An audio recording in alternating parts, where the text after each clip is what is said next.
Hello बच्चों, welcome to fast learning by FSL.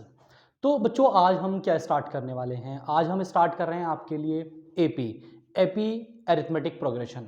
असल में अब हम जानेंगे कि अरिथमेटिक प्रोग्रेशन असल में कहने को तो ये बहुत मुश्किल सा चैप्टर है, बट हम यहाँ पर जब बात करेंगे तो जब सीखेंगे तो नहीं लगेगा कि मुश्किल है। मुश्किल असल में कुछ नहीं होता, बस वो होता है जो समझ नहीं आता। ठीक है, इसलिए हम समझने की कोशिश करेंगे। अगर आपको समझ आ गया कि चैप्टर आसान है वरना मुश्किल है। ठीक है, तो इसीलिए इसको मुश्किल नहीं बोलना अभी चैप्टर। जब पहले आप समझो, अगर समझ नहीं आया तो मुश्किल बोल देना, अगर समझ आ गया तो आसान हो जाएगा। ठीक है बच्चों, तो अब हम समझते हैं कि एपी यानी कि अरिथमेटिक प्रोग्रेशन है क्या। ठीक है, तो अरिथमेटिक प्रोग्रेशन को पढ़ने के लिए सबसे पहले हमें उसके बीच के जो सबसे पहले कॉन्सेप्ट होंगे उनको क्लियर करना है। तो चलिए देखते हैं क्या होता है हमारे पास में। अब सपोज दैट आप ये मान लीजिए आपके पास कुछ रुपीज़ हैं और वो रुपीज़ इस तरीके से हैं, या फिर आप कोई नंबर भी लेट कर सकते हैं। मैंने क्या किया, मैं कुछ नंबर्स लिख रहा हूँ। जैसे मैंने लिखा 1 2 3 4 5 और इस तरीके से मैं लिखता गया लिखता गया लिखता गया। तो ये कॉम्बिनेशंस है हमारा एक नंबर्स का जो कि हमने लिखा हुआ है। अब और भी लिखते हैं, चलिए देखते हैं। तो ऐसा ज़रूरी नहीं कि 1 से ही स्टार्ट करना था, तो हम 5 से भी स्टार्ट कर सकते थे। 5 6 7 8 9 10 इस तरीके से भी हम कर सकते थे। ऐसा ज़रूरी नहीं कि हमें बिल्कुल सीरीज़ के ही नंबर लेने हो, तो हम इस तरीके से भी कर सकते हैं। 1 के बाद 3 भी ले सकते हैं, 3 के बाद 5 भी ले सकते हैं, 5 से 7 7 से 9 और इस तरीके से हमने डॉट डॉट लगाया। क्लियर है इतना? अच्छा, इसमें हुआ क्या, हमने पहले 1 1 के गैप से सीधी सीधी काउंटिंग लिखी। उसके बाद हमने इसमें 1 से स्टार्ट नहीं किया बल्कि 5 से स्टार्ट कर दिया, या किसी नंबर से भी हम स्टार्ट कर सकते हैं। और उसके बाद हमारे पास में हमने जब यहाँ पर नंबर लिए तो यहाँ पर नंबर में हमने बच्चों 1 तो लिया हमने, बट 2 2 का गैप ले लिया। ज़रूरी नहीं कि 1 से ही स्टार्ट करना था, हम सपोज इट 4 से भी स्टार्ट कर सकते थे। 4 6 8 और इस तरीके से फिर 10 और इस तरीके से 12, इस तरीके से हमने कुछ नंबर्स लिख सकते थे।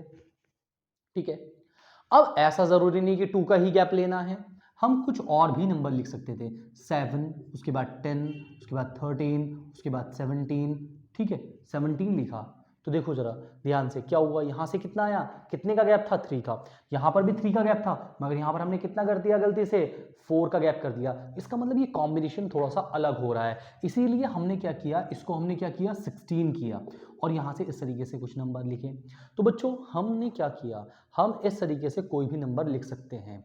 तो हमारे पास में एक ऐसी सीरीज, एक यानी कि जो एपी है अरिथमेटिक प्रोग्रेशन का मतलब क्या है कि एक नंबर्स का एक ऐसा कॉम्बिनेशन या एक ऐसी सीरीज जो हमेशा एक इक्वल गैप से बढ़ती रहे, या फिर ऐसा नहीं है कि बढ़ेगी, वो घट भी सकती है। तो सपोज दैट यहाँ पर आपके पास में 10 है, फिर आपके पास 8 आ सकता है, फिर आपके पास 6 आ सकता है, 4 आ सकता है, 2 आ सकता है, 0 -2 और -4, इस तरीके से सीरीज चल सकती है। इसका मतलब ये हुआ कि ये इंक्रीजिंग ऑर्डर में भी हो सकते हैं, ये डिक्रीजिंग ऑर्डर में भी हो सकते हैं। सॉरी, ये 5 हो सकता है, 4 हो सकता है, 3 हो सकता है, 2 हो सकता है, 1 0 -1 और इस तरीके से नंबर चल सकते हैं। ज़रूरी नहीं है कि ये ऐसे ही हों, हमारे पास में 5 उसके बाद हमारे पास में 0 -5 -10 -15 और इस तरीके से कुछ नंबर लिख रहे हैं और हमने इस तरीके से चल रहे हैं। ठीक है, अब हमारे पास में क्या हुआ कि ये कुछ हमने नंबर्स की सीरीज लिखी। अब इन सीरीज के अंदर सबके अंदर खास बात एक है, अगर वो इंक्रीज हो रही है तो इंक्रीज ही हो रही है, डिक्रीज हो रही है तो डिक्रीज हो रही है, मगर हर किसी में गैप जो है वो इक्वल है। यानी कि अगर हम यहाँ से देखें इन दोनों के बीच में 1 का गैप है, 2 से 3 3 से 4 4 से 1 1 का गैप है, यहाँ पर 2 2 का गैप है, इसमें हमने 3 का गैप रखा है, इसमें हमने डिसेंडिंग के साथ 2 का गैप रखा है, इसमें हमने डिसेंडिंग के साथ 1 का गैप रखा है, इसमें डिसेंडिंग के साथ हमने 5 का गैप रखा है। ठीक है बच्चों, अब ऐसा भी हो सकता है कि हमने लिखा यहाँ 9, दूसरा टर्म भी 9, तीसरे में भी 9, फिर 9 9 9 9 की एक सीरीज चल रही है। इसका मतलब इसमें गैप कितना है बच्चों, देखो 9 में से 9 माइनस करेंगे तो कितना आएगा 0। जैसे हम यहाँ से 5 से 4 या 4 से 5 माइनस करेंगे तो कितना आएगा 1। यानी कि अगर हम यहाँ से करते हैं तो यहाँ से 1 मिल रहा है और यहाँ से कितना मिल रहा है हमें 0। तो होता क्या है बच्चों, यानी कि हमारे पास में एक नंबर्स की एक ऐसी सीरीज, नंबर की एक ऐसी सीरीज जिसके अंदर या तो इक्वल गैप से नंबर बढ़ रहे हों या इक्वल गैप से ही नंबर जो हैं वो डिक्रीजिंग ऑर्डर में हों, यानी कि घट रहे हों। और उसके बाद अगर वो या तो पॉजिटिव में भी हो सकते हैं या वो नेगेटिव में भी हो सकते हैं, या उनके बीच में डिफरेंस जो है वो जीरो हो सकता है। मींस 2 2 2 2 की भी एक सीरीज हो सकती है, 1 1 1 की भी एक सीरीज हो सकती है। मगर बच्चों क्या हुआ कि अगर हमारे पास में गैप इक्वल नहीं है हर बार, और वो कभी कम या कभी ज़्यादा होता है। जैसे आपने लिखा यहाँ 2, उसके बाद आपने 5 लिखा मगर यहाँ पर 7 लिखा, तो देखो इन दोनों के बीच का गैप कितना है 3, और 5 और 7 के बीच का गैप कितना है 2, और फिर उसके बाद हमने लिखा 10 और फिर से गैप कितना आया 3, उसके बाद हमने लिखा 14, उसके बाद हमने लिखा कोई और नंबर लिखा यानी कि 20 लिखा हमने सीधा। तो हमारे पास में क्या हुआ कि क्या इनके बीच में इक्वल गैप है, इसका मतलब ये कोई पैटर्न नहीं बन रहा है हमारे पास में। और जब ये पैटर्न नहीं बना और वो भी इक्वल गैप वाला, पैटर्न तो बहुत तरीके के होते हैं, इसका मतलब क्या हुआ कि अगर हमारे पास में इक्वल गैप वाला कोई पैटर्न बनता है तो हम क्या कह सकते हैं, हम ये कह सकते हैं कि वो हमारे पास में एपी है, यानी कि एरिथमेटिक प्रोग्रेशन है, यानी कि एपी के लिए। इसका मतलब ये एपी हमारे पास में नहीं है। इसका मतलब ये हुआ बच्चों कि इन दोनों के बीच में गैप कितना है 1। अगर हमें इसके नेक्स्ट नंबर और पूछा जाए कि इसके नेक्स्ट में क्या आएगा, तो हम 5 में +1 करेंगे तो ये कितना हो जाएगा 6, और अगर इसमें +1 करेंगे तो ये 10 हो जाएगा। यहाँ 2 2 का गैप चल रहा है, इसका मतलब इसके आगे चाहेंगे तो 11, 11 के बाद 13, यानी कि यहाँ पर भी कितने का 2 का गैप चल रहा है, तो उसके आगे है 14, और इसके आगे का अगर कोई नंबर लिखना है तो उतने ही गैप को हम अगर ऐड करेंगे आगे लिखते चले जाएंगे। मीन्स क्या हुआ बच्चों, जब ये सीरीज होती है तो सीरीज के अंदर जो नंबर्स होते हैं इनको हम कहते हैं टर्म्स। क्या कहते हैं बच्चों, इनको कहते हैं हम टर्म्स कहते हैं। क्या कहते हैं बच्चों, टर्म्स कहते हैं। यानी कि अगर मैं इस सीरीज किसी भी एक सीरीज की बात करूं तो ये सीरीज का फर्स्ट टर्म कहलाएगा। कौन सा टर्म कहलाएगा, जो फर्स्ट टर्म कहलाएगा। दूसरे वाले को सेकंड टर्म कहेंगे, थर्ड वाले को थर्ड टर्म कहेंगे, फोर्थ वाले को फोर्थ टर्म कहेंगे। मींस इस सीरीज के अंदर अभी फोर्थ टर्म तक हमें सीरीज दी गई है। अब देखो क्या हुआ, मैंने डॉट डॉट डॉट डॉट लगाया, इसका मतलब ये नंबर कभी रुक नहीं रहे, मतलब ये सीरीज कभी भी रुक नहीं रही है। तो सीरीज को रुकने का मतलब क्या हुआ कि अगर ये सपोज दैट मैंने इसमें कुछ टर्म्स लिखे होते, या सपोज दैट मैंने कुछ नंबर लिखा लास्ट में, ऐसे डॉट डॉट डॉट लगाया, मुझे पता है कि इसमें 20 कितना आएगा, देखो कितना हुआ यहाँ से, यानी कि 3 का गैप चल रहा है, तो फिर 19 आएगा, उसके बाद 22 आएगा, उसके बाद 25 आएगा, और मैंने यहाँ पर बोल दिया कि ये 25 जो है ये इसका लास्ट टर्म है, मतलब यहाँ पर सीरीज रुक रही है। इसका मतलब सीरीज रुक रही है, भले ही बीच में कितने भी टर्म्स हमने छोड़ दिए हों, मगर ये लास्ट टर्म हमारे पास में है। यानी कि किसी सीरीज का अगर लास्ट टर्म है या इन सीरीज का किसी का लास्ट टर्म नहीं है तो उनके बेस पर इनके नेम डिफाइन किए जाते हैं। अगर किसी भी टर्म्स के अंदर नंबर ऑफ टर्म्स फाइनाइट हैं तो ऐसी सीरीज को या ऐसी एपी को क्या कहते हैं, फाइनाइट एपी बोलते हैं, जिसके अंदर लास्ट टर्म होता है। जब इस टर्म के अंदर लास्ट टर्म ही नहीं है तो number of terms finite fix नहीं है, और जब नंबर ऑफ टर्म्स फिक्स नहीं है तो इसको हम इनफाइनाइट सीरीज बोलते हैं या इनफाइनाइट एपी कहते हैं। बात समझे कि नहीं समझे। अब क्या होता है बच्चों, ये हमारे पास में टर्म्स हैं, मींस फर्स्ट टर्म पहला टर्म, यानी कि इसको हम टर्म्स को हम क्या कहते हैं बच्चों, A1, और हमने फर्स्ट टर्म को A1 से बोला, इसीलिए हमने यहाँ पर इसको सिर्फ A से बोल दिया, यानी कि इसमें 1 लिखो या ना लिखो कोई फर्क नहीं पड़ता। बट हमारे पास में सेकेंड टर्म यानी कि A2, यानी कि अगर हमारे पास में फर्स्ट टर्म होता है बच्चों तो फर्स्ट टर्म को हम क्या लिखते हैं, A1 लिखते हैं, और उसको नॉर्मल डिनोट कर देते हैं A से। मगर क्या होता है कि जब हमारे पास में सेकंड टर्म आता है तो हम सेकंड टर्म को क्या करते हैं, क्या लिखते हैं, A2 लिखते हैं। उसके बाद अगर हमारे पास में थर्ड टर्म आ जाता है तो हमारे पास में थर्ड टर्म जो आ जाता है हम उसको A3 बोलते हैं। इसी तरीके से A4, A5, A6, A7, यानी कि इस तरीके से कोई भी टर्म्स हमारा लिया जा सकता है। अब बच्चों इनके बीच में एक डिफरेंस होता है, मींस इनके बीच में एक कॉमन गैप होता है, उस कॉमन गैप को हम बोलते हैं कॉमन डिफरेंस। बच्चों क्या हुआ, बात समझे कि नहीं समझे? ये एपी नहीं है हमारी। इसका मतलब क्या हुआ, हमारे पास में जब हम एक सीरीज लिख रहे होते हैं और उसके टर्म्स के बीच में इक्वल गैप होता है, तो वो जो इक्वल गैप था हमारे पास में, जो इक्वल गैप है हमारे पास में, उस गैप को ही हम क्या कहते हैं बच्चों? उसको ही हम बोलते हैं कॉमन डिफरेंस। कॉमन डिफरेंस क्या कहते हैं? कॉमन डिफरेंस बोला जाता है उसको, ठीक है। और इसको डिनोट किया जाता है स्मॉल डी से।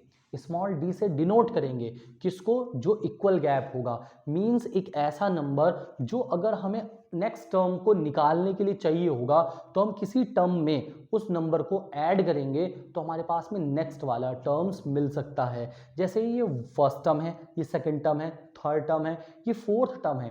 अगर हमें फिफ्थ टर्म चाहिए होगा तो हम वो कॉमन नंबर क्या है, 3 का गैप चल रहा है, अगर मैं इसमें 3 प्लस कर दूं, यानी कि 16 प्लस 3 करूं, तो उसके बाद हमें जो मिलेगा वो 19, यानी कि वो नेक्स्ट टर्म होगा हमारे पास में, ठीक है। एक ऐसा नंबर जो नेक्स्ट टर्म को निकालने के लिए हमारी हेल्प करता है, यानी कि इक्वल जो गैप चलता हुआ आ रहा है, हमें जब सीरीज को आगे बढ़ाना है तो उसी गैप के साथ आगे बढ़ाना होगा, और उस नंबर को हम क्या कहते हैं बच्चों? कॉमन डिफरेंस बोलते हैं, यानी कि उसको हम स्मॉल डी से डिनोट करते हैं। बच्चों बात समझ में समझ में आई कि नहीं आई? यानी कि एपी हम हमेशा उसको कहेंगे जिसमें एक सीरीज चलेगी, एक कॉम्बिनेशन चलेगा, और वो इक्वल गैप के साथ आगे बढ़ती हुई सीरीज जाएगी। अगर वो इक्वल गैप से आगे बढ़ती हुई सीरीज जाएगी तो इसका मतलब ये हुआ कि हम ये कह सकते हैं कि वो एक सीरीज है। यानी कि कौन सी सीरीज है? एपी है, अरिथमेटिक प्रोग्रेशन है।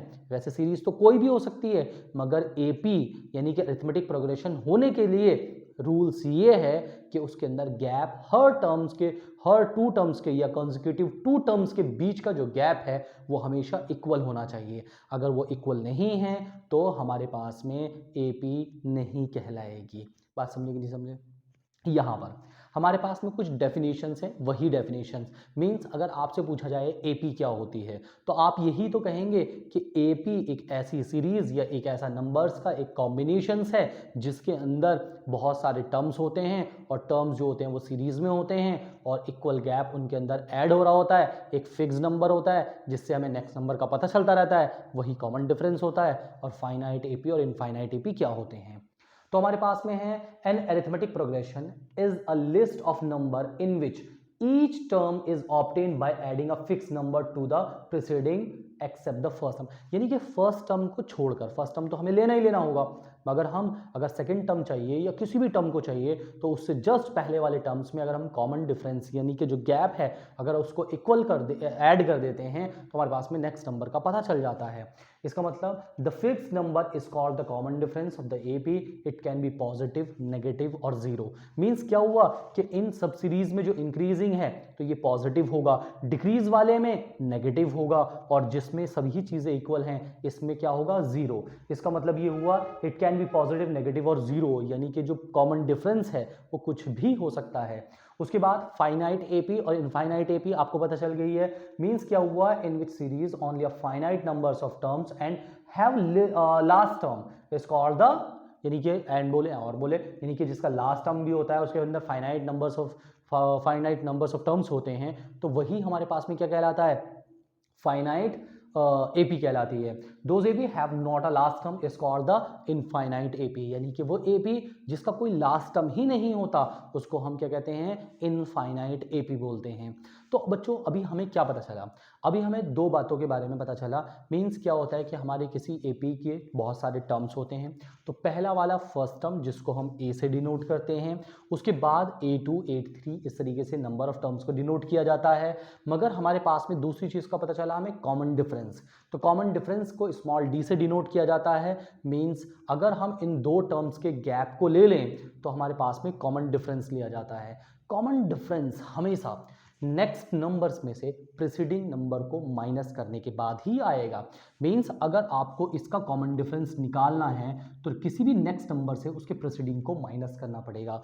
मींस इसका फर्स्ट टर्म है, ये सेकंड टर्म है, तो सेकंड में से फर्स्ट को माइनस करेंगे। इसका मतलब सेकंड टर्म में से फर्स्ट टर्म को माइनस करेंगे तो ये 2 - 1, इसका मतलब यहां से हमारे पास में 1 आएगा।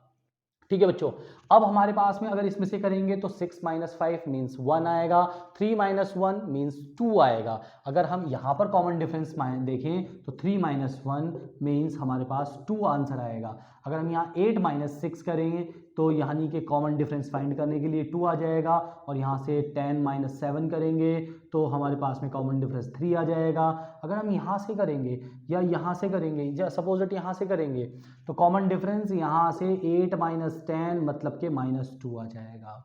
तो बच्चों कुल मिला के हमारे पास में क्या आया, यानी कि कॉमन डिफरेंस अगर हमारे पास में है और फर्स्ट टर्म हमारे पास में है तो हम पहले ही टर्म्स में डी को ऐड करते चले जाएंगे और हम अपने टर्म्स को, हम अपनी सीरीज को बनाते चले जाएंगे। इतनी बात समझ में आ गई आपको? ठीक है। अच्छा, अगर इतनी बात आपको समझ में आ गई है तो हम आगे चलते हैं और टॉपिक समझते हैं कि क्या क्या है हमारे पास में। ठीक है बच्चों, तो हम इसको हटा देते हैं यहाँ से कुछ देर के लिए। ठीक है,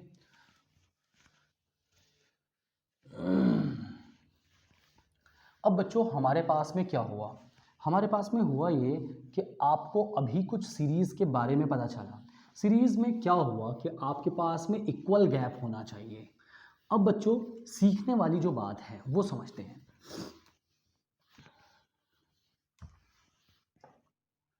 अब हमारे पास में क्या हुआ, हमारे पास में है बच्चों एक फर्स्ट टर्म है जिसको हम ए से डिनोट करते हैं। एक हमारे पास में है कॉमन डिफरेंस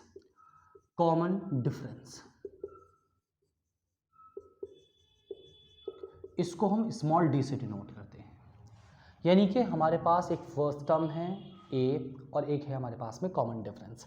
सपोज दैट मैंने आपको क्या बोला, आपके पास में फर्स्ट टर्म यानी कि ए किसी भी सीरीज के लिए एक क्वेश्चन है, सपोज दैट एग्जांपल के लिए मैंने आपको बोला ये 5 है और कॉमन डिफरेंस जो है वो 2 है। तो इसका फर्स्ट टर्म यानी कि पहला टर्म्स तो 5 ही होगा। अगर मैं आपसे पूछूं दूसरा टर्म कितना होगा, a2, तो a2 में क्या करो आप पहले वाले टर्म में क्या कर दो, d प्लस कर दो। मीन्स क्या हुआ आपके पास में 5 पहला टर्म है और d प्लस करेंगे मीन्स कितना आ जाएगा 7। अगर मैं आपसे बोलूं तीसरा टर्म, तो तीसरा टर्म ये हुआ कि आप सेकेंड टर्म में d ऐड कर दें तो हमारे पास में आ जाएगा। मीन्स क्या हुआ, सेकेंड टर्म कितना था हमारे पास में 7 था। इसका मतलब मैं यहाँ सीरीज लिखता जाता हूँ एपी की सीरीज, यानी कि फर्स्ट टर्म हमारे पास में 5 है और फिर उसके बाद 7 है, तो उसके बाद क्या आएगा, तो इसका मतलब सेकेंड टर्म में हम d प्लस करेंगे तो हमारे पास थर्ड टर्म मिलेगा। मीन्स अगर 2 प्लस करेंगे तो कितना आ जाएगा 9। अब अगर मुझे फोर्थ टर्म चाहिए बच्चों, तो फोर्थ टर्म निकालने के लिए मुझे क्या करना पड़ेगा, थर्ड टर्म में d को ही ऐड करना पड़ेगा। इसका मतलब 9 + 2 = 11। ये बात समझे कि नहीं समझे बच्चों? अच्छा, मुश्किल तो नहीं है अभी तक, ऐसा कुछ तो नहीं लग रहा? ठीक है। अच्छा, तो अभी हम बस इसमें एक नंबर सिस्टम ही सीख रहे हैं और कुछ नहीं है। मीन्स क्या हुआ कि यहाँ एक सीरीज का कॉम्बिनेशन सीख रहे हैं, तो इस तरीके से हम थर्ड टर्म फोर्थ टर्म तक पहुंच गए। अगर आपको फिफ्थ टर्म निकालना है तो आप फोर्थ टर्म में, अब चलो जरा समझते हैं।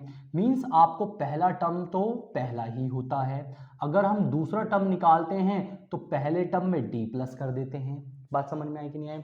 अगर हमें तीसरा टर्म निकालना हो तो दूसरे टर्म में और d प्लस कर देंगे, और हमारे पास में फोर्थ टर्म निकालना है तो हम तीसरे टर्म में d प्लस कर देंगे। अगर हमें फिफ्थ टर्म निकालना है तो फोर्थ टर्म में d प्लस कर देंगे। यानी कि पहले वाले टर्म में अगर हम d प्लस कर देते हैं तो हमारे पास नेक्स्ट नंबर आ जाता है। बात समझे कि नहीं समझे? इसका मतलब ये होता है हमारे पास में किसी एक एपी की बात में। अच्छा बच्चों, तो हुआ क्या, मेरे पास में कोई एक फिर से एक एग्जांपल है। मीन्स क्या हुआ कि मेरे पास a बराबर तो 5 है, या सपोज दैट इसको चेंज कर लेते हैं, ये 4 है और d बराबर 3 है। कितना है, d बराबर 3 है। ठीक है, d बराबर 3 है बच्चों। अब d बराबर 3 होने का मतलब क्या हुआ कि आपके पास में एक सीरीज चलेगी जिसमें a इज इक्वल टू 4 है और d इज इक्वल टू 3 है। तो बच्चों हुआ क्या, जरा ध्यान से समझो। मैंने आपसे डायरेक्टली बोला कि आपको 10th टर्म बताना है, यानी कि 10th टर्म का मतलब क्या हुआ, a10, मतलब कि 10वां टर्म क्या होगा इसका। तो देखो जब 10वां टर्म होगा तो वो 9th टर्म से मिलेगा।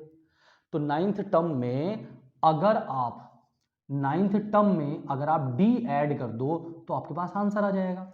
तो d तो है मगर 9th टर्म तो है ही नहीं। इसका मतलब 9th टर्म कैसे निकलेगा, 8th टर्म में। इसका मतलब हमारे पास में 9th टर्म जो होगा वो 8th टर्म में d प्लस करेंगे, और जब 8th ही नहीं है तो 8th टर्म निकालेंगे पहले। इसका मतलब 8th टर्म हमें निकालना पड़ेगा। इसका मतलब ये हुआ कि a7 में d प्लस करना पड़ेगा।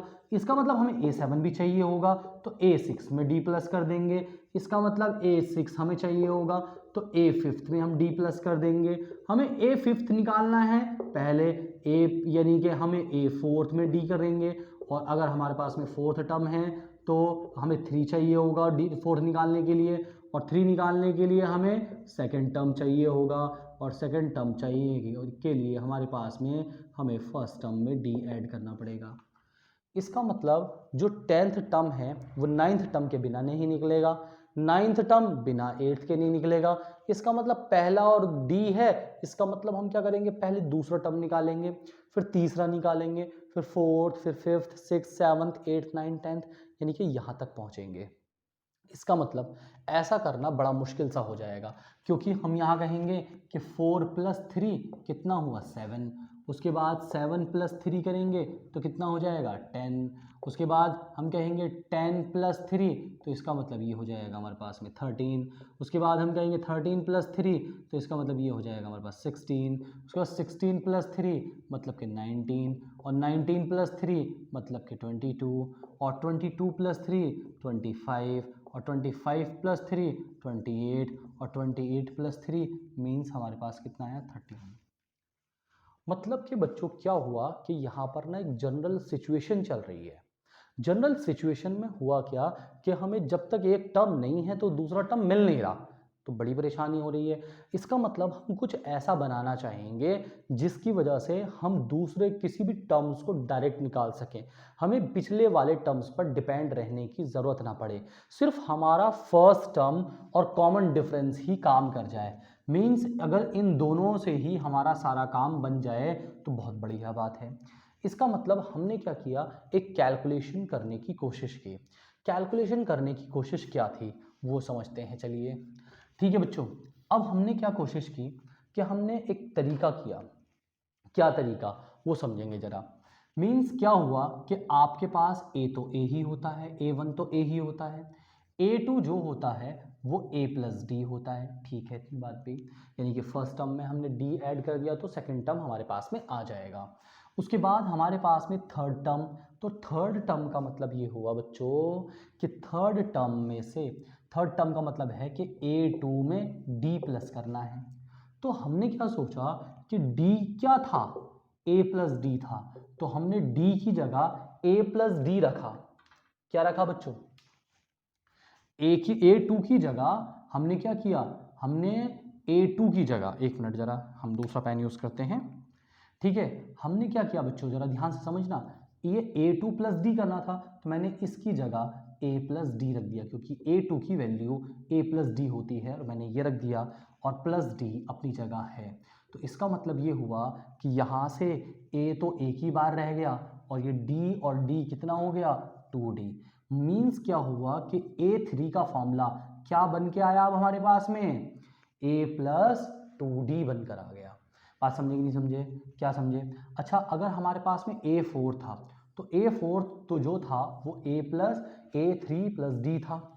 अब a3 a2 पर डिपेंड कर रहा था, मगर हमने क्या किया था, a3 को तो अभी चेंज ही किया था, तो हमने इस a3 की जगह a + 2d रख दिया, और ये d आ गया ऐसे के ऐसे ही, और ये a + 3d बन गया। इसका मतलब a4 का फॉर्मूला क्या बना बच्चों हमारे पास में, ये बन गया, और a3 का फॉर्मूला क्या बना हमारे पास में a + d बन गया, और a2 का फॉर्मूला क्या बना हमारे पास में a + d बना। जरा ध्यान से समझेंगे, a2 = a + d, और A3 इज इक्वल टू A प्लस 2D, और A4 जो बना वो हमारे पास में A प्लस 3D बना। अगर हम एक और कैलकुलेट करते हैं, अगर हम A5 लिखते तो वो A4 प्लस D, और A4 की वैल्यू अभी हमने निकाली है A प्लस 3D और प्लस D, इसका मतलब क्या हुआ A प्लस 4D। तो A5 की वैल्यू कितनी आई? इसका मतलब बच्चों क्या हुआ कि हमने ना D को एक कम, यानी कि एक बारी कम ऐड कर दिया होता है। तो इसका मतलब क्या होता है कि अगर हमें फिफ्थ टर्म निकालना है तो हमें A चाहिए होगा, मगर D कितनी बार चाहिए होंगे? 4 बारी चाहिए होंगे। क्योंकि बच्चों जब एक सीरीज स्टार्ट होती है तो देखो सीरीज स्टार्ट होने का मतलब फर्स्ट टर्म तो A, इसका मतलब इसके लिए कोई D का इस्तेमाल हुआ ही नहीं। तो जब सेकेंड टर्म निकाल रहे हैं तो एक बार D का इस्तेमाल हो रहा है, एक बार D ऐड कर रहे हैं, और जब हम तीसरा टर्म निकाल रहे हैं तो हम 2 बार D का इस्तेमाल कर रहे हैं। इसके बाद अगर हमारे पास में 11 आता है, फोर्थ टर्म कहलाएगा वो हमारा, और उसमें कितनी बार D यूज हो रहा है? 3 बार यूज हो रहा है। इसका मतलब जो भी हम टर्म निकालना चाहते हैं वो निकाल तो सकते हैं, बट उसके लिए D एक कम चाहिए होगा। तो A5 का फॉर्मूला कितना हुआ बच्चों? A plus 4D। इसी तरीके से अगर आपसे मैं कहूं कि A6 का फॉर्मूला होगा A प्लस 5D। अगर मैं आपसे कहूं कि A7 का फॉर्मूला क्या होगा तो ये A प्लस 6D होना चाहिए। और अगर मैं आपसे A10 का फॉर्मूला कहूं तो ये A प्लस 9D होना चाहिए। अगर मैं आपसे A7 का फॉर्मूला करूं ये A प्लस 6D होना चाहिए। अगर मैं आपसे ये कहूं कि A17 का फॉर्मूला बताइए तो A प्लस 16D होना चाहिए। अगर मैं आपसे A20 कहूँ तो ये A प्लस 19D होना चाहिए। तो बच्चों एक बात बताइए, अगर मैं आपसे कहूँ AN, तो AN क्या होगा? मीन्स क्या हुआ, जरा ध्यान से समझना। A2 जो है वो A प्लस D है। अगर A3 हो जाए तो A प्लस 2D हो जाए, अगर A4 हो जाए तो A प्लस 3D हो जाए, अगर A6 हो जाए तो A प्लस 5D हो जाए। 5 क्या होता है? A5, A प्लस 4D होता है। A7 A प्लस 6D होता है। 10 A प्लस 9D होता है। मीन्स बच्चों क्या हुआ कि देखो ये 2 है तो यहाँ पर 2 माइनस 1 है। रियलिटी में क्या है बच्चों? रियलिटी में 2 माइनस 1 1 है। यहाँ ये 2 नहीं बल्कि 3 माइनस 1 है, इसलिए हमने डायरेक्टली 2 लिखा हुआ है। यहाँ 4 टर्म है तो 4 माइनस 1 है, यहाँ पर 5 है तो 5 माइनस 1 है, तभी तो 4 बना है। इसका मतलब यहाँ अगर ये 6 है तो ये 6 माइनस 1 है, यहाँ 7 है तो यहाँ 7 माइनस 1 है। तो बच्चों यहाँ ए एन का फॉर्मूला क्या बनेगा? A plus n minus 1 into D. Means ये हमारे पास में एक फॉर्मूला बन के तैयार होता है। ए एन का मतलब nth टर्म, और ए का मतलब फर्स्ट टर्म, और एन का मतलब रहेगा यहाँ नंबर ऑफ टर्म्स, और नंबर ऑफ टर्म्स के बाद डी आएगा हमारे पास में कॉमन डिफरेंस। ठीक है बच्चों? अच्छा, अगर आपको इतनी बात समझ में आ गई है तो अब आपको ये भी पता चल गया होगा कि रियलिटी में हमारा कॉमन डिफरेंस है क्या। कॉमन डिफरेंस का मतलब बच्चों क्या होता है कि जब हम किसी भी टर्म्स में से उसके प्रीसीडिंग टर्म्स को माइनस करते हैं तो हमें कॉमन डिफरेंस का पता चल जाता है। अगर आपको कॉमन डिफरेंस का पता चल जाए, यानी कि आपका कोई टर्म और उसमें से पहले वाले टर्म्स को माइनस करने के बाद आपके पास में इक्वल आ जाता है, तो वो आपके पास में क्या होगा कि अगर आपके पास वो कॉमन डिफरेंस होगा। और इस तरीके से अगर सभी टर्म्स के बीच में इक्वल गैप यानी कि कॉमन डिफरेंस है तो इसका मतलब वो एपी है, अदरवाइज वो एपी नहीं होगी। बस आज के लिए फ़िलहाल इतना ही। कल इसकी दूसरी क्लास करते हैं हम और उसमें समझेंगे इसके आगे का टॉपिक क्या है। तब तक के लिए